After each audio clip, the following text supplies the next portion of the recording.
Broadcasting live from the Business RadioX studios in Woodstock, Georgia, it's time for Cherokee Business Radio.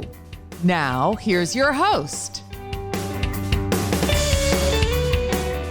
Welcome to Cherokee Business Radio. Stone Payton here with you this afternoon. And today's episode is brought to you in part by Alma Coffee, sustainably grown, veteran-owned, and direct trade, which means, of course, from seed to cup, there are no middlemen. Please go check them out at myalmacoffee.com and go visit their Roastery Cafe at 3448 Holly Springs Parkway in Canton. Ask for Leticia or Harry and tell them that Stone sent you. A little extra bonus promotion for these guys. I was telling our guest today that one of the first things I would do after the intro music queued up is do a live read, what we call a live read for Alma Coffee.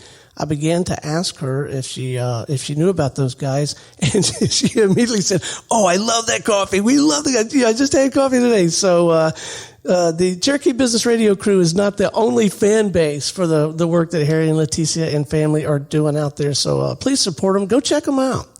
All right, you guys are in for a real treat. First up on Cherokee Business Radio today, it is my distinct pleasure to introduce with Alpha and Omega Automotive, Miss Lori Kennedy. How are you? Hi, Stone. I'm great. How are you? Thanks for having me. Well, it's absolutely our pleasure. I've been looking forward to this for some time. We had to do a little juggling to work it out. Normally, Cherokee Business Radio broadcasts live on Tuesday mornings, but you were out playing for a few days, and Yep. You're busy when you're not out playing. And I'm so glad that we got it worked out. I know there's a very specific event that we want to make sure that we let our folks know about here in a little while. But before we go there and before we dive too deep, could you share just a little bit about the organization and what you're really trying to do for folks and why? Okay, absolutely, yes. My husband and I, we, just as a side note, have been married 31 years. Wow. Yeah. Congratulations. Thanks. But he's always worked in automotive. His dad had a repair shop out of their home and around where he lived. And so from the age of 8, he would go to work on, Saturdays or whatever with his dad. And so he has always worked on cars. And so at one point he decided that he wanted to do that for himself. And we were part of a Goodyear for a while, but ultimately in 2001, he opened Alpha Omega Automotive and his first location. And then in 2006, we opened a second location. And so we've been in business as Alpha and Omega Automotive since 2001. So it might work out, right? Seeing as how we're now in 2021, you guys might have this thing kind of figured out. Yeah, we've been doing it 20 years. And then, of course, I'm not going to tell you how old he is, but if we've been married 31, he's been working on cars for a little while. Yeah. So when you made the shift from the being affiliated with Goodyear, kind of into totally going,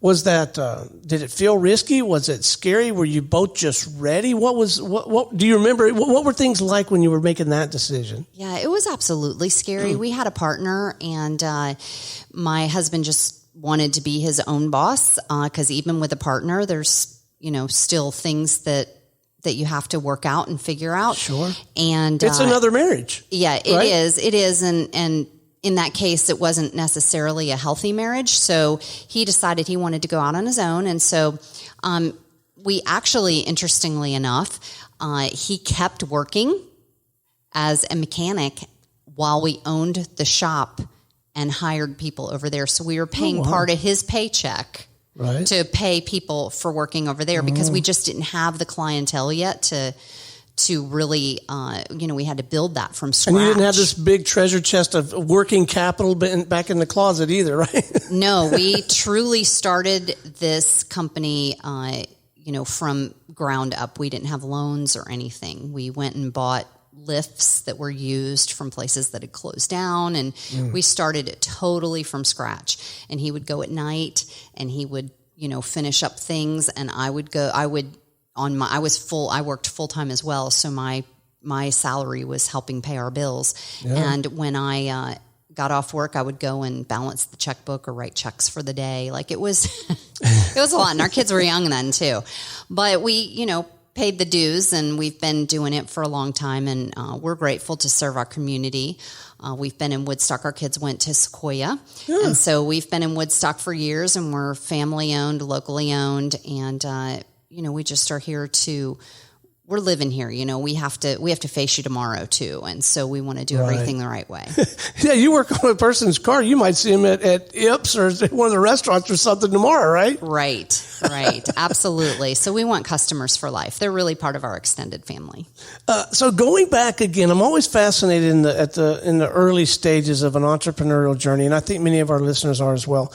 Was there a sign, a set of signs, a catalytic event, anything that you kind of said to each other, okay, honey, we've made it. This is going to work. Was there was it a point of revenue? Was it a kind of just a breathing point? Like, how did you, or are you still like, I don't know if we're going to make it yet or not? Yeah, that's a great question, Stone. I feel like it is kind of a journey. I mean, I think we just kind of settle into where we are. Right. And I think that if you ever sit back and think that you've made it, then that's exactly when you won't. Ouch. Wow, that's good counsel right there. Yeah. So, husband and wife team running this business. I don't know how much you have a wrench in your hand. I assume there's some division of labor here. Can you speak to that a little bit? I want to know about the division of labor, but more importantly, I want to know about the process for arriving at the division of labor. Well, we haven't killed each other yet, so that's good. That's always positive.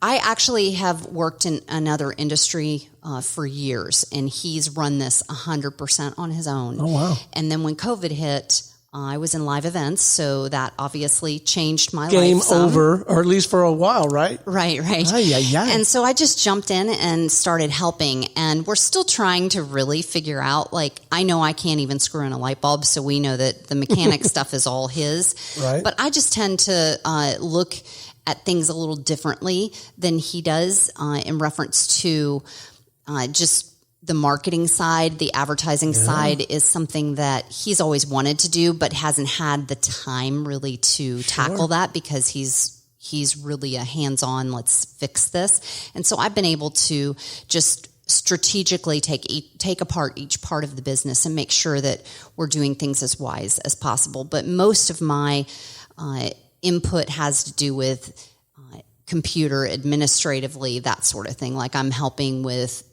accounting and HR and advertising and marketing and that side of it more so than he's, still pulling an engine out of a car, because that's just what makes him alive. Right. Sounds to me like you're pulling more than your weight. Well, I'm sure he feels the same way. It's just been amazing, because it's been a little over a year now, but we're really starting to see some differences from just a different side of the business being focused on. Right. One of the really amazing things we did was just change our point of sale system. Mm-hmm. And we went to a system that's on the cloud where we can log in and we can just manage our business better, and we can communicate with our customers better. And so that's been so amazingly helpful, but it just takes a while for all that stuff to show up. So how does the whole sales and marketing thing work I'm from the training consulting world, where I'm selling something that doesn't really quite exist, and then we go back to the shop and build it. It just seems like a very different world than the one I came from. So I'm curious how the whole sales and marketing thing works for a business like yours, like how you get the new customers. Well, let's see. I have no idea, because I am not a marketing expert. I am just learning it as I go, but we've been focusing on social media. We obviously, the main way that we keep business is to keep our customers happy. Like, that's our goal, is to keep the customers we currently have happy. And the least expensive way to get more customers is to have them tell others about it. There's a pro tip. Do good work. Good work is a great sales tool, right? Yeah. I mean, that's our goal. I mean, obviously we have people employed with us that we're all human. And so we're going to make mistakes at times, sure.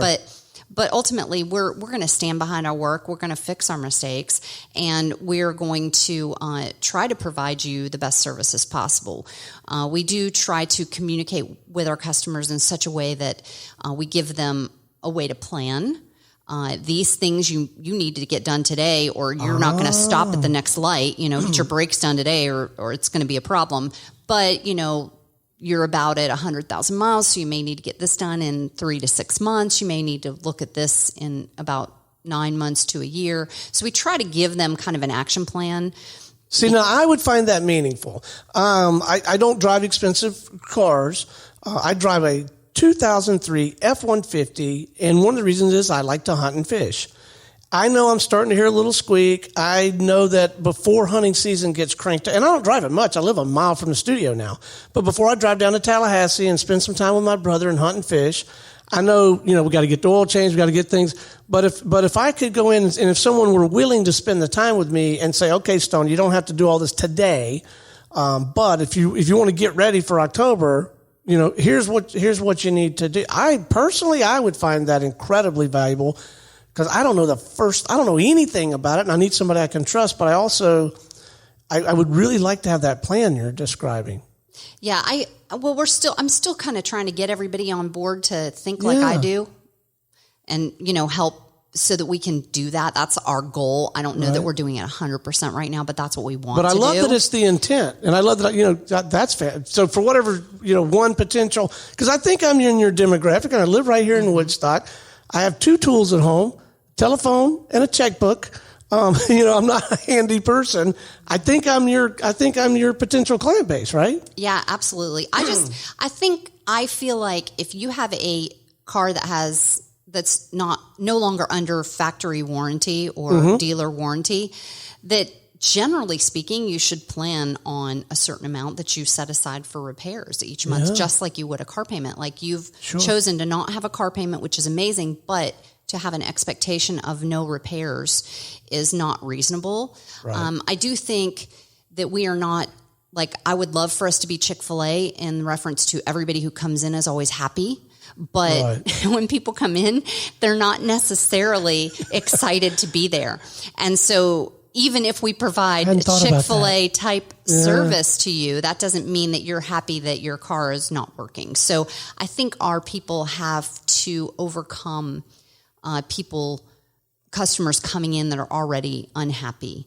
And I think that makes it harder for us, Well, I'll bet it does. All right. So as this thing evolved and it grew, and I know that you were working part-time probably during this shift, or maybe not. So I'll just ask instead of making assumptions here. But another inflection point for your business is you had the thing in Marietta, and then you opened a second shop. Did you talk about that transition a little bit and what prompted that? And my husband he's an amazing man, but he's forward looking, and I just help him follow his dreams. Cause if we were to go to Vegas, I would be playing the penny slots, and he would be challenging me to play the quarter slots. I don't know. I don't think either of us are really gamblers, but he's always been more high risk than I have. And he's always pushed me to do my best, but I've always tried to stand behind him wanting to move forward. So that was something he did. At the time I was working full time. I was working in home building because it was before the market crashed. And so I was working full time. And so again, we went back to my salary paying our bills while we built a business from nothing. And he did not take, a salary at the time because we couldn't afford it yet. Right. So what do you find the most rewarding? What are you enjoying the most at this point? I think my personality style is the kind that likes to create things and get them running and then let people take them from there. And so I'm always thinking about the next project that I can put together and get off the ground and then give it to somebody to let them run with it. And so that's kind of how I operate. And so the fun thing for me has been to start seeing people come in that I know are coming in because of something that I was part of, whether it be going to the Woodstock Business Club on a Thursday morning, or whether it be a advertising campaign that somebody said they came in because they saw that somewhere. Whatever that is, it makes me happy to know that I've created something that's now happening, and I don't know, I'm just always looking for the next thing. So I just take each piece of the business and look at it and see if, it's most effective. I would think that a very important part of that whole equation would be the people that you recruit and develop and work so hard to keep, so that they can kind of take the mantle or take the ball and run with it. Talk a little bit, if you would, about this, your approach and your thoughts, your observations, your joys and concerns, as we say in church, about people, getting people and leading people. What's that been like for you?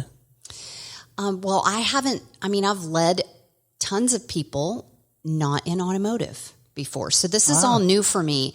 And I feel sorry for our guys because they're trying to figure out, like, okay, he tells us, he, my husband, tells us something, and then she comes along and tells us either the same thing again, hello, do we need to really hear this twice, or something different now, what do I do? Ouch. So he and I are still trying to figure out, like, what he communicates with them about and what I communicate with them about. But I will say the good thing about it is we are a family-owned business, and they definitely feel like they're part of the family. All right, Dad came and did something, and now here Mom comes and does something. So it's real. Right. It's real. It's like there are children, and then our customers are like the cousins and the nephews and the nieces, and so it's really like a family, and we like that. So this family of yours, if you will, very involved in the community, quite sincere, quite serious about investing in the community. I mean, it means a lot to you to be part of this community. Speak to that a little bit. Well, I think, again, after I was in home building, I was in live events, and my live events were national and even international. And so my focus on local community has I haven't always understood that the same way. And so I've really loved getting plugged into our local community during this last year. We have an amazing community here in Woodstock, amazing people that just want to do things for each other and be helpful. And I think one of the ways that we want to sow into that community is to help people with their vehicles, not only to repair them, but what we're wanting to do is a free car care clinic. And we're wanting to have these twice a year, a set of them in the spring and a set of them in the fall. And want to do one on a Saturday morning and then one on a Tuesday evening so that we can kind of capture more people that way. And some of the things that we're going to talk about in that, those would be things like, how to check your oil, how to check your tire pressure, why your tire pressure being correct is important, why it's important to change your oil, what are some things that you need to have in your car. We're also going to show people how to change their tire. And we just do some conversations with them like, what questions should you ask about your car when you take it in to get it repaired, to make sure that you understand, like we want you to understand I know car places get a bad rap, but in most, I think a lot of cases, I know at least in ours, we're wanting to do what's best for you. We're not wanting to take advantage. But a lot of times people don't understand. And so we are doing this free car care clinic. And the one that we have coming up is going to be on June 15th, and it's going to be at our Woodstock location, which is 6739 Bells Ferry Road in Woodstock. And it's going to be from 6:30 to 8:30 p.m. And I do have a link for you to sign up, and it's carcareclinicwoodstock.eventbrite.com. That's Car Care Clinic Woodstock altogether .eventbrite, BRITE.com. And incidentally, just so you know, we'll make sure that we publish that link. This show, we're broadcasting live, obviously, as you and I are talking. Right. But we're recording this. We'll get it published in pretty short order, and we'll include that link there so that people can click on it. Okay. That's awesome. And also, if you go to our website, we have some, when you first go in, we have like splash screens. And so there's also, if you click on the one that has the car care clinic, you can register there as well. So an informed customer really is that's everybody wins when you have, and when I say informed, look, I'm never going to learn much about fixing a car, but if I know, when to think about the oil, the tire pressure, why it's important, and you mentioned a moment ago, there's some things you should always have in your car. Never even crossed my mind. And sometimes I'm in the woods with my truck. It's really important. I probably ought to put more thought into that kind of thing. Well, one of them is a blanket. If your car breaks down and you can't start it and you're out somewhere in the middle of one of them is flashlight. You're out somewhere at night and it's cold. Right. Until somebody can get to you, you need to be able to stay warm.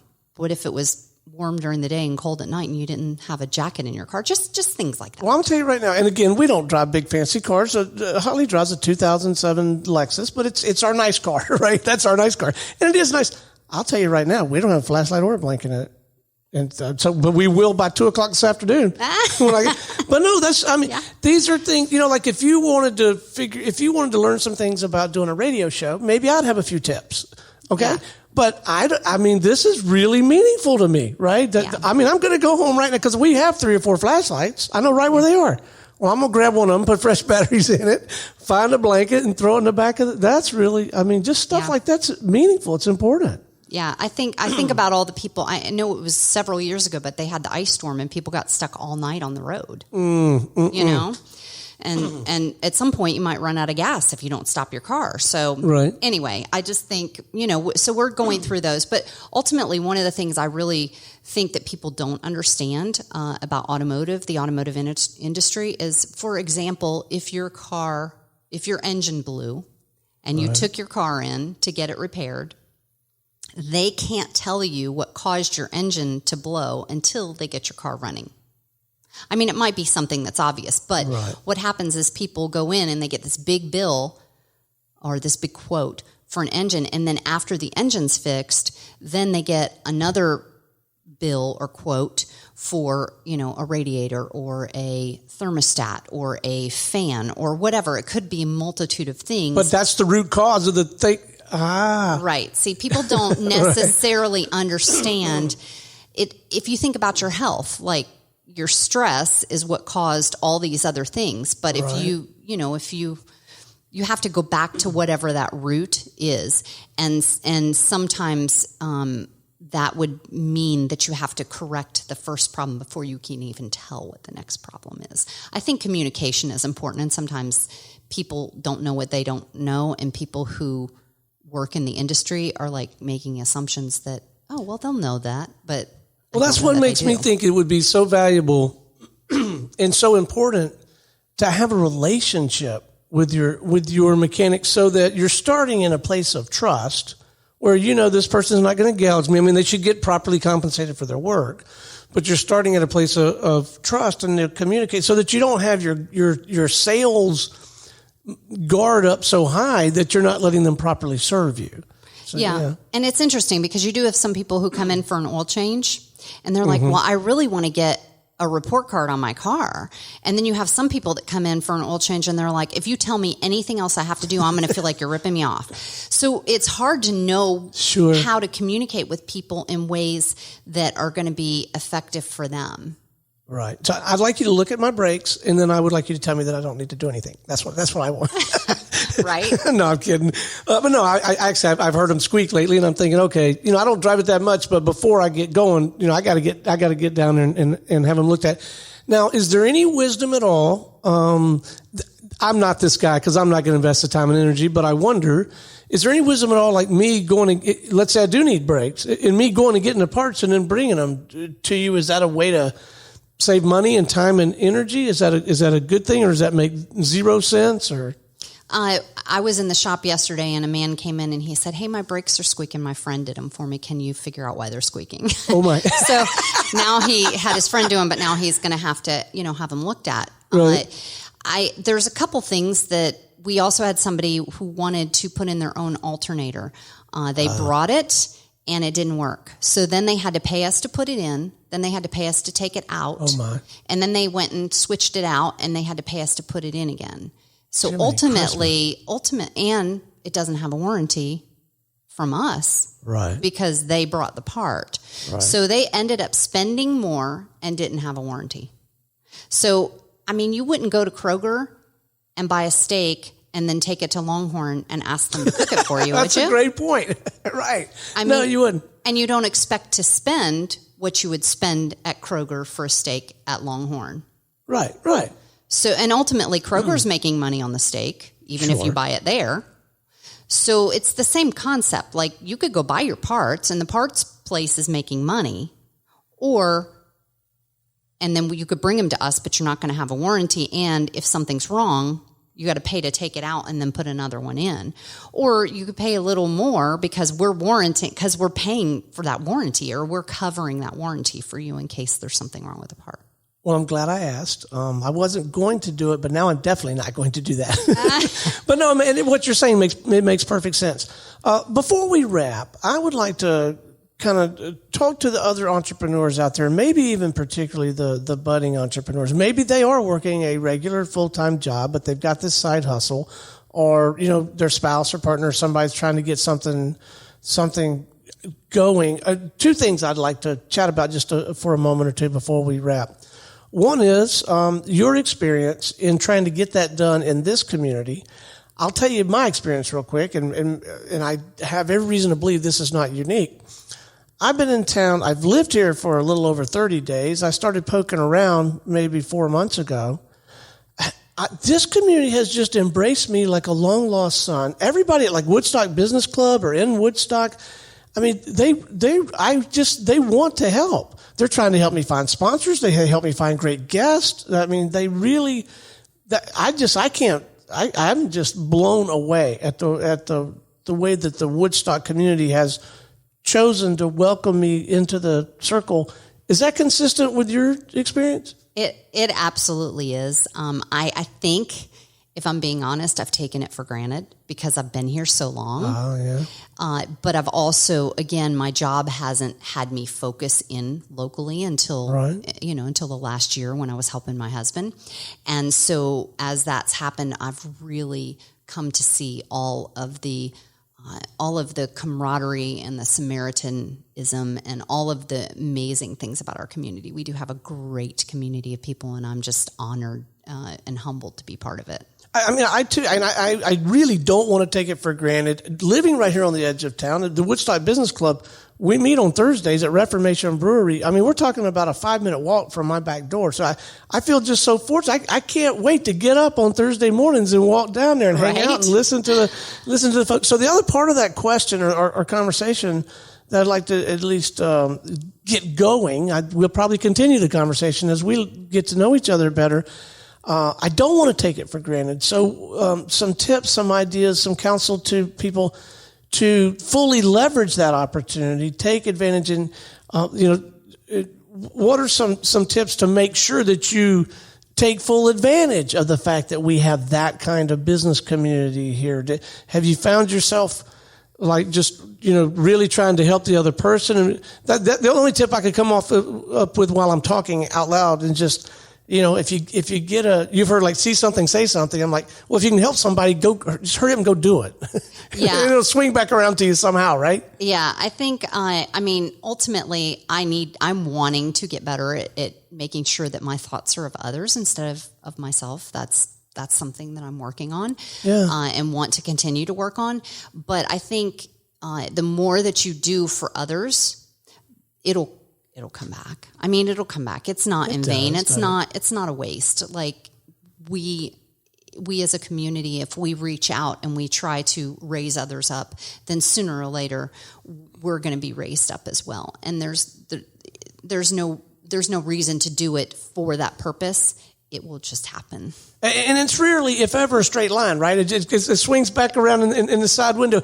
I will call one person out, just because it's very fresh in my mind, and it's so emblazoned for me. My first experience at Woodstock Business. There's a guy there by the name of Rudy Garza, and I think maybe his wife is part of that organization. I think she's in the travel business. I believe he's in the insurance business of some kind. Let me tell you why I don't know that much about Rudy's business.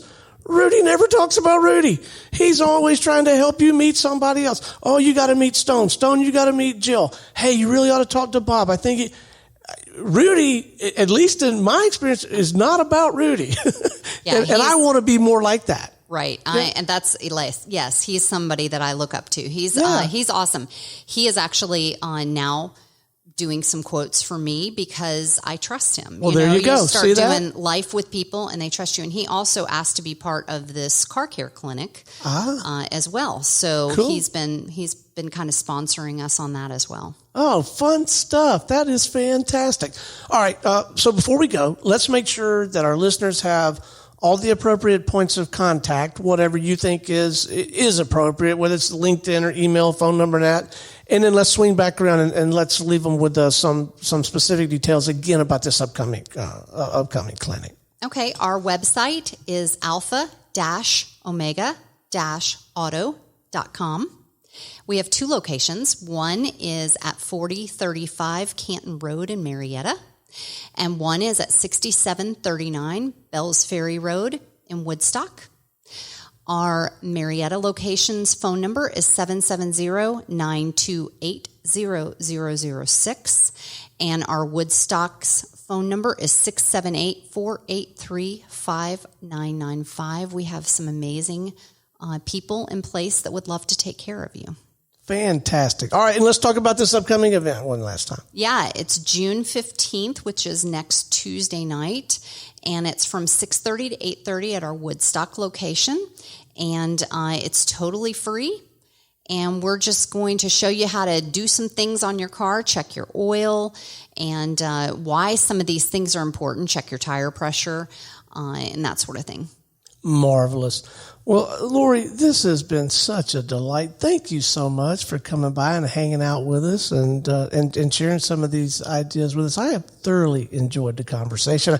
I hope you'll come back sometime and get us caught up on what you're doing. Maybe recap one of these clinics as you do them, and maybe it would be fun for you to come in the studio with a delighted client and maybe they have a business. We'll talk about their business, but we'll also talk about the relationship. Like even how you were talking about you and Rudy wanting to support this clinic. You up for that sometime? Yeah, absolutely. Thank you for having me. I appreciate it, Stone. Absolutely. All right. Until next time, this is Stone Payton for our guest today, Lori Kennedy with Alpha and Omega Automotive, and everyone here at the Business RadioX family saying we'll see you next time on Cherokee Business Radio.